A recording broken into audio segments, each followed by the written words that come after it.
பிஸ்மில்லா Arabic academy. வீட்டில் இருந்தபடியே குர்ஆனை அரபு மொழியில் படித்து புரிந்து கொள்ள வேண்டுமா? முஸ்லிம் மற்றும் முஸ்லிம் அல்லாதவர்கள், ஆண்கள், பெண்கள், வயது வரம்பு கிடையாது. கல்வி தகுதி தேவையில்லை. திறமை வாய்ந்த அனுபவமிக்க ஆசிரியர்களை கொண்டே வகுப்புகள் நடத்தப்படுகிறது. 3 மாதத்தில் குர்ஆனை சிறந்த முறையில் கற்றுத்தரப்படும். மேலும் விவரங்களுக்கு கீழுள்ள எண்ணை அணுகுங்கள். நாடு முழுக்க பாஜக பரிதாப நிலையை சந்திச்சுக்கிட்டு இருக்கிறாங்க. அதுவும் முக்கிய தலைவர்கள்லாம் அப்படி முக்கி தவிக்கக்கூடிய அளவுக்கு அவங்களோட நிலைமை இன்னைக்கு மோசமா போயிட்டு இருக்குது. அண்ணாமலை, கங்கனா ரணவத், மத்திய பிரதேசத்துடைய துணை முதலமைச்சர் சொல்லி எல்லாமே பல இடங்கள்ல சிக்கி தவிச்சுட்டு என்ன பண்றது தெரியாம ஆதாரங்களை அழிக்கக்கூடிய இடங்களுக்கு இன்னைக்கு நகர்ந்து போயிருக்கிறாங்க. இதுல ஃபர்ஸ்ட் பார்த்தோம்னா அண்ணாமலையோட ஒரு வீடியோ இன்னைக்கு தமிழ்நாட்டுல பெரிய அளவுல வைரலா இருக்குது. அண்ணாமலை தலைவர் பதவியோட தூக்கிட்டாங்களே, அண்ணாமலை இப்ப இதை என்னதான் பண்ணிட்டு இருக்காரு அப்படின்னு பார்க்கும்போது அண்ணாமலையே அதுக்கு பதில் சொன்னாரு. நல்லா இருக்கேன், ஆடு மாட்டோட இருக்கேன், விவசாயம் பாக்குறேன், இந்த மாதிரி நேரம் கிடைச்சா கோயிலுக்கு வர்றேன், ரமணாசிரத்துக்கு தியானம் பண்ண வர்றேன், இந்தியா முழுவதும் உலகம் முழுவதும் சுற்றுவதற்கு ஒரு வாய்ப்பு, கட்சி சொல்ற பணி அங்கங்க செய்யறேன். எனக்கு இந்த பேர்டன் ஆஃப் லீடர்ஷிப், இங்க போகணும் அங்க போகணும், தலைவராக இங்க இருக்கணும் அங்க இருக்கணும் எல்லாம் தவிர்த்து என்னுடைய வாழ்க்கையில நிம்மதியாக இருக்கின்றேன். புத்தகம் படிப்பதற்கு நிறைய நேரம் கிடைக்குது.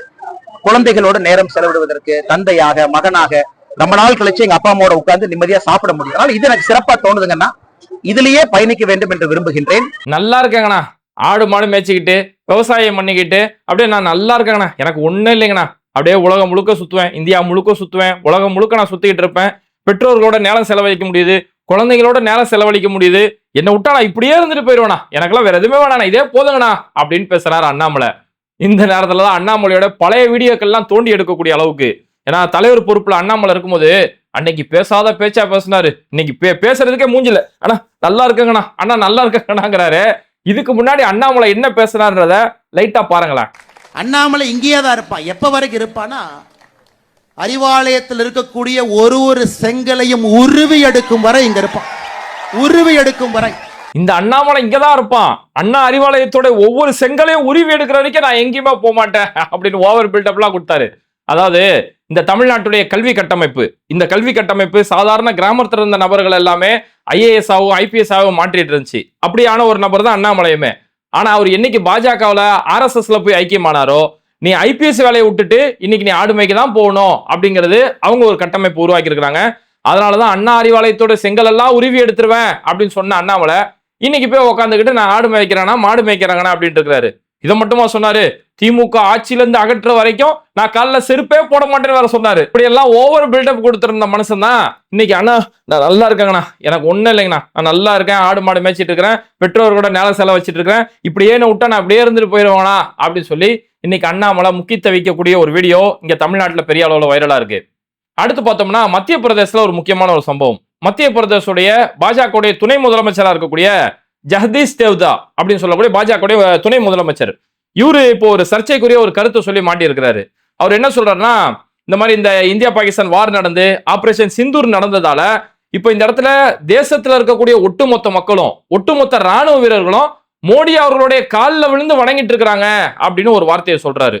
இங்க நம்ம ராணுவ வீரர்கள் எவ்வளவு கஷ்டப்பட்டு அந்த இடத்துல அவங்க இருக்கிறாங்க, எல்லையில அவ்வளவு கடும் குளிர்ல கஷ்டப்பட்டு இவ்வளவு நாட்டுக்காக உயிரே பணைய வச்சு அவங்க இருக்காங்க. இவங்க ஒரு புதுசா ஒரு சட்டம் கொண்டு வந்து அக்னிபாத்னு ஒரு திட்டத்தை கொண்டு வந்து நீ 4 வருஷம் தான் உனக்கு ராணுவத்துல வேலை கிடைக்கும், ராணுவத்துல இருந்து வேலைக்கு போனதுக்கு பிறகு எந்த ஒரு பென்ஷனுமே உனக்கு கிடைக்காது அப்படின்னு புதுசா சட்டம் கொண்டு வந்தாலும் பரவாயில்ல, என் நாட்டுக்காக என்னால முடிஞ்ச ஒரு அர்ப்பணிப்பை நான் செய்வேன்னு சொல்லி ராணுவ வீரர்கள் எல்லையில போய் அவ்வளவு கஷ்டப்பட்டுக்கிட்டு இருக்கிறாங்க. அந்த ராணுவ வீரர்களை எந்த அளவுக்கு கொச்சப்படுத்துறாங்கன்னா, ராணுவ வீரர்கள் மோடியோட காலில் விழுந்து வணங்கிட்டு இருக்கிறாங்க அப்படிங்கிற வார்த்தையை பயன்படுத்துறாங்க. எவ்வளவு ஒரு தினாவட்டான பேச்சு இதெல்லாமே. தேசத்துடைய மக்கள் எல்லாருமே, அதாவது என்னன்னா இது எல்லாத்தையுமே மோடி தான் கட்டமைச்சாரு, நாட்டுக்கு ஒண்ணுன்னா எல்லாமே மோடி தான் செஞ்சுட்டு இருக்கிறாரு அப்படிங்கிற ஒரு மிதப்பு இவங்களுக்கு. மோடி முதல் என்ன செஞ்சாரு, பஹல்காம்ல அவ்வளவு பெரிய தாக்குதல் நடக்குது, அந்த தாக்குதல் நடந்ததுக்கு வந்து இன்னைக்கு வரைக்கும் பஹல்காம போய் எட்டி கூட போய் பார்க்கல, அங்க மக்கள் பாதுகாப்பா இருக்கிறாங்களா, நான் உங்களுக்கு இருக்கிறேன் அப்படின்னு சொல்லி ஒரு பிரதமர் போய் அந்த மக்களுக்கு எந்த ஒரு வாக்குறுதியோ எந்த ஒரு உறுதியும் கொடுக்காம போய் பீகார்ல போய் பிரச்சாரம் தான் பண்ணிட்டு இருந்தாரு.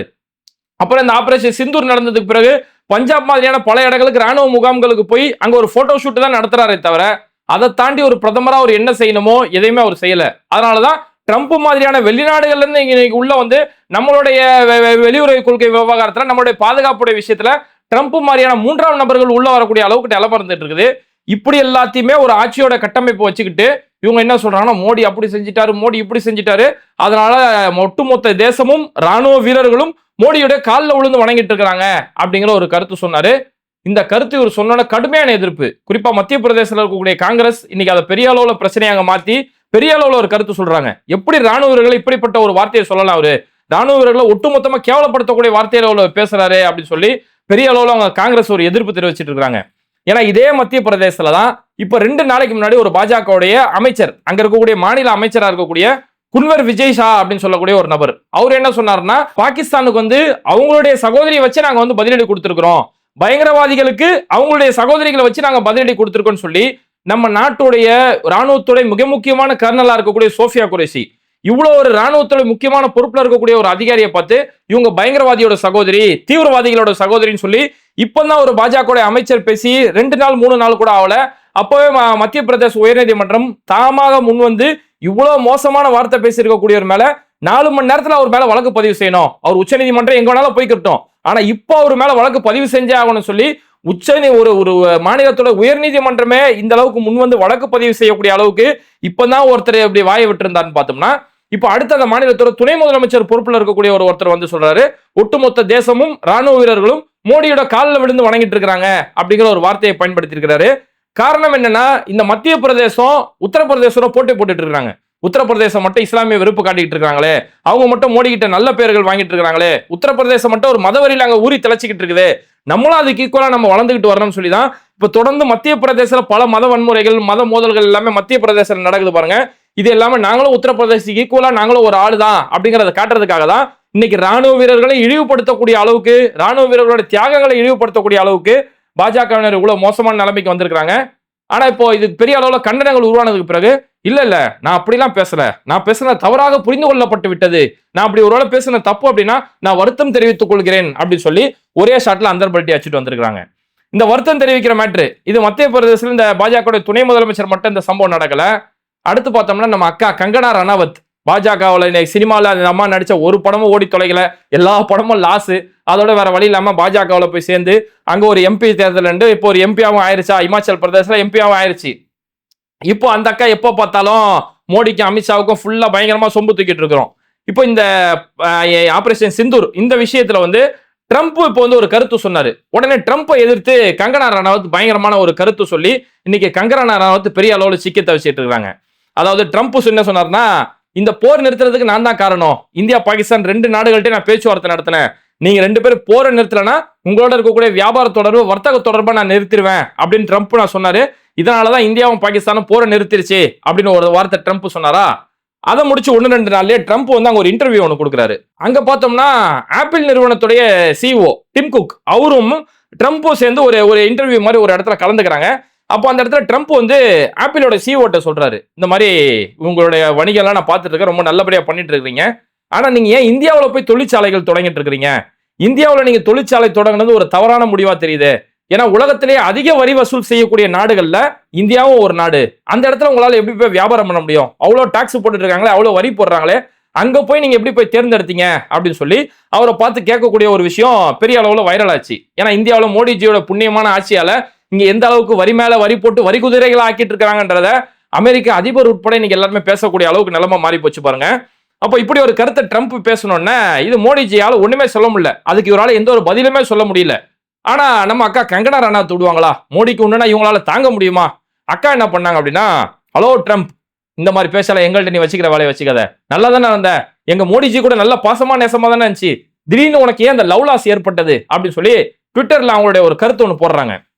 அதுல கங்கனா என்ன சொல்றாங்க அப்படின் போது, இந்த மாதிரிலாம் பண்ணிட்டு இருக்க வேலை வச்சுக்காத, நீ வெறும் அமெரிக்காவுக்கு மட்டும் தான் நீ ஜனாதிபதி, ஆனா எங்க மோடிஜி உலகமே போற்றக்கூடிய உன்னத தலைவர் தான் எங்க இந்திய பிரதமர் மோடிஜி அப்படின்னு ஒரு கருத்து சொன்னாங்க.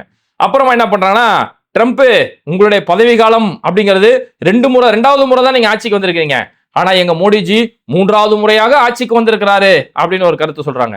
3வது முறை ஆட்சிக்கு வந்தாரு, யாரோட தயவுல வந்திருக்கிறாரு? நிதிஷ்குமார், சந்திரபாபு நாயுடு இவங்களுடைய தயவால தான் அவரோட சேர் ஒன்னும் ஒட்டிட்டு கிடக்குது. இவங்க 2 பேரும் அந்த சேரை புட்டுக்கிட்டு போயிட்டாங்கன்னா அந்த சேரோட நிலைமை அதோகதி தான்.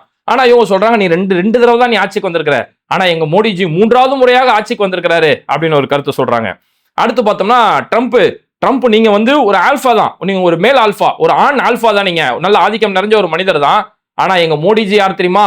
ஆல்பாக்கெல்லாம் அப்ப தான் எங்க மோடிஜி, ஆல்பாக்கா பாப் அப்படின்னு சொல்லி ஒரு கருத்து சொல்லி இந்த அளவுக்கு எங்க மோடிஜி இருக்கிறாரு.